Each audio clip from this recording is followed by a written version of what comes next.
இருக்கிறாங்க. இது ஒரு தொடர் கதையாக இருக்குது. தமிழ்நாடு இந்தியாவிலே தலைகுனிவை ஏற்படுத்தியிருக்கு. ஜாபர் சாதிக்கு ஏற்கனவே போதைப்பொருள் நடமாட்டம். இப்போ இதெல்லாம் நம்ம எதற்காக நம்ம சொல்லுறோம்? இந்த அரசு கண்மூடி ஏற்கனவே எதிர்க்கட்சி தலைவராக இருக்கிறப்போ முத்துவேல் கருணாநிதி ஸ்டாலின் என்ன சொன்னார்? வீட்டுக்கு முன்னாடி குடும்பத்தோட போராட்டம் நடத்தினார். இப்போ அவர் கையில் ஆட்சி அதிகாரம் கையில் இருக்குது. கனிமொழி அவங்க என்ன சொன்னாங்க? தமிழ்நாட்டில் தான் விதவைகள் எண்ணிக்கை அதிகமாக இருக்குன்னாங்க. இப்போ விதவைகள் எண்ணிக்கை அதிகமாக இல்லை, போதைப்பொருளுடைய இளைஞர்களுடைய எண்ணிக்கை பார்த்திங்கன்னா இந்தியாவிலே அதிகமாக தமிழ்நாட்டில் இருக்குதுன்னு ஒரு குறிப்பு நமக்கு வேதனை அளிக்கிறது.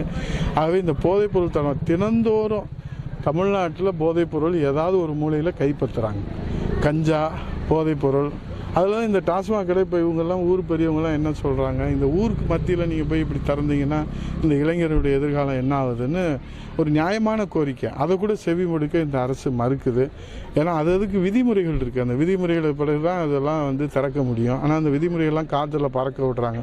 தெருவுக்கு தெரு, சந்துக்கு சந்து கடைன்னு பேர். அதுக்கு எல்லா கடைகள்லையும் விற்கிறாங்க.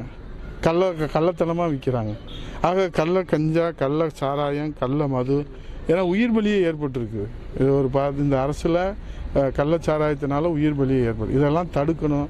ஆகவே இந்த குராயூரில், ஏன்னா குராயூர் மக்களுடைய வீரத்தையும் விவேகத்தையும் அவங்க மன உறுதியும் அரசு நன்றாக அறியும். ஆகவே இவங்க வச்ச கோரிக்கையை இந்த அரசு நிறைவேற்றவில்லை என்று சொன்னால் இவர்களால் தேர்ந்தெடுக்கப்பட்ட மக்கள் பிரதிநிதி என்கிற அடிப்படையில் புரட்சி தமிழ் ஐயா எடப்பாடியோடைய மேலான கவனத்துக்கு எடுத்து சொல்வோம். உடனடியாக கடையை மூடணும். இந்த மூடின கடையை திறக்கக்கூடாது. விதிமுறைகளை காட்டில் பறக்க விடக்கூடாது. சந்துக்கு சந்து, தெருவுக்கு தெரு விற்கிற சாராய ஆறு ஓடுது. நாங்கள் ஆட்சிக்கு வந்தால் பாலாறும் தேனாரும் ஓடுன்னு அன்றைக்கு எதிர்க்கட்சி தலைவராக இருந்த முத்துவேல் கருணாநிதி ஸ்டாலின் சொன்னார். இப்போ தமிழ்நாட்டில் சாராய ஆறு தான் ஓடுது, பாலாறும் தேனாரும் இன்னும் ஓடலை. ஆகவே இன்றைக்கி இந்த வெப்ப சலனத்தில் இந்த வெப்பம் தாங்காமல் அவர் போய் கொடைக்கானல் இருந்துக்கிட்டார். ஏழை எளிய மக்கள் என்ன செய்வாங்க பாவம் வெயில் தாக்கத்தில். அதனால தான் நாங்கள் நீர்மூர் பந்தம் திறக்க வந்தோம். இந்த இடத்துல இந்த கோரிக்கையை மக்கள் கொடுத்துருக்குறாங்க. நிச்சயமாக இதை அரசு கவனத்தில் எடுத்து இதை நாங்கள் உடனடியாக மாவட்ட ஆட்சியர் அவருடைய சங்கீதா ஐஏஎஸ் மேடம் அவரிடத்துல கொண்டு செல்வோம். அவங்க உரிய நடவடிக்கை எடுப்பாங்கன்னு நம்பிக்கை இருக்குது. எடுக்கலைன்னா அடுத்த கட்ட போராட்டம் பற்றி நாங்கள் பொதுமக்கள்கிட்டையும் எங்கள் கழக நிர்வாகிகிட்டையும் ஊர் பெரியவங்கள்ட்டையும் ஊராட்சி மன்ற தலைவர்கிட்டையும் கலந்து பேசி எங்கள் பொதுச் செயலாளர் மாண்புமிகு எதிர்க்கட்சி தலைவர் புரட்சி தமிழ் எடப்பாடியாருடைய கவனத்துக்கு எடுத்து சென்று வருங்கால முதலமைச்சர் அவர்கள் என்ன ஆணையிடுகிறார்களோ அதன் அடிப்படை அடுத்த கட்ட போராட்டத்தை நாங்கள் எடுத்து செல்வோம். அதை இப்போ நேரம் அங்கே தான் போகிறோம். அந்த பாரப்பட்டியில் அந்த பேருந்து நிறுத்தம் இல்லாதனால நேற்று மாவட்ட ஆட்சியர் இடத்துல நேரடியாக கொண்டு போய் கொடுக்கறதுக்காக அங்கே முற்றுகை போராட்டம் நடத்தினாங்க. அங்கே அந்த மனு கூட அவங்க வாங்கிக்கல. இப்போ நேரம் அங்கே போய் அந்த மக்களிடத்தில் அந்த மனுவை வாங்கி அதற்கும் நாங்கள் மாவட்ட ஆட்சியருடைய கவனத்துக்கு ஏற்கனவே நாங்கள் கொண்டு சென்றிருக்கிறோம். அடுத்த கட்ட அவங்க நடவடிக்கை எடுக்கலைன்னா அங்கேயும் போராட்டம் நடத்துவதற்கு அந்த மக்கள் ஆயத்தமாகி கொண்டிருக்கின்றார்கள்.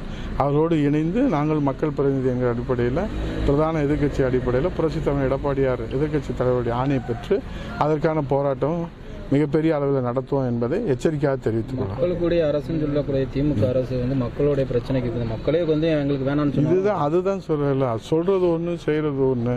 520 வாக்குறுதி கொடுத்தாங்கன்னா அதையே நிறைவேற்றலை. அம்மாவுடைய திட்டத்தையும் ரத்து செஞ்சுட்டாங்க. மின்சார கட்டணத்தை உயர்த்திட்டாங்க. விலைவாசி நினச்சி கூட பார்க்க முடியல. இந்த லட்சணத்தில் இவங்க இந்த மாதிரி போதைப்பொருள் நடமாட்டத்தெல்லாம் கண்டும் காணாமல் இருந்தால் சட்டம் ஒழுங்கு சீரழிச்சுன்னா இந்த தமிழ்நாடு வீடு இருந்தால் தான் நம்ம நாடு இருக்க முடியும். நாடு இருந்தால் தான் நம்ம மக்கள் இருக்க முடியும். ஆனால் வீட்டுக்கே இன்றைக்கி ஆபத்து வந்திருக்கின்ற கதையாக ஒவ்வொரு வீட்டிலும் ஒரு இளைஞர் போதைப் பொருளுக்கு அடிமையாகக்கூடிய ஒரு சூழ்நிலை ஏற்பட்டுருக்கு. ஆனால் இதெல்லாம் கருத்தில் கொண்டு இந்த அரசு போர்க்கால அடிப்படையில் இரும்பு கரம் கொண்டு போதைப்பொருள் நடமாட்டத்தை இரும்பு கரம் கொண்டு அடக்க வேணும் அப்படின்றது தமிழ்நாட்டு மக்களுடைய வேண்டுகோள். கண்கட்ட பிறகு சூரிய நமஸ்காரன்ற மாதிரி எல்லாரும் போதைப் பொருள்களை அடிமையானதற்கு பிறகு இந்த அரசு விழித்து கொண்டால் எந்த இதுவும் நம்ம காப்பாற்ற முடியாது. ஆகவே அதற்கு முன்பாகவே இந்த அரசு போர்க்கால அடிப்படையில் நடவடிக்கை எடுக்கணும் என்பதை இந்த தமிழ்நாட்டு மக்கள் எதிர்பார்க்கிறாங்க. இல்லை என்றால் அதற்கு உரிய தகுந்த விளைவுகளை இந்த அரசு சந்திக்க வேண்டியிருக்கும். நன்றி, வணக்கம். உட்பட்ட அயன் பாரப்பட்டி சின்னச்செட்டி கிராமத்திலேருந்து பேசுகிறோம். எங்கள் கிராமத்தில் கிட்டத்தட்ட 30 வருஷமாக பஸ் எதுவுமே நிற்கிறது இல்லை. 1996 ஒரு பொண்ணு பஸ்ஸில் நிற்கலன்னு சொல்லி கீழே விழுந்ததுலேருந்து இறந்துடுச்சு. அப்போ போட்ட பீஸ்டெமிட்டி படி இது வழித்தடத்தில் செல்லக்கூடிய அனைத்து பஸ்ஸுமே நின்று செல்லணும்னு சொல்லி ஆர்டர் இருக்குது. அதுபடி நிற்கிறது இல்லை. நாங்கள் கிராமத்து மக்கள் அப்படின்னு ஏறினாலும் வழி தெரியாதுன்னு சொல்லி கேஸ் கொடுத்து பல பேர்கள் கேஸில் வந்து எஃப்ஐஆர் வாங்கியிருக்கோம். அது கற்பனை பண்ணோம். திடீர்னு ஒரு பூச்சிக்கட்டை கடிச்சாலோ போகணும்னா 4 கிலோமீட்டர் 5 கிலோமீட்டர் போக வேண்டியிருக்கு. ஆட்டோவில் தான் போகணும். இந்த ஒரு அவல நிலை வந்து இப்போ 30 வருஷம் 40 வருஷமாக நடந்துக்கிட்டே இருக்கு. இதே எங்களுடைய கோரிக்கை. அதனால அனைத்து பஸ்ஸும் நின்று செல்ல வழி செய்யும்படி அரசாங்கத்தை கேட்டுக்கொள்கிறோம். இதுதான் எங்களுடைய கோரிக்கை.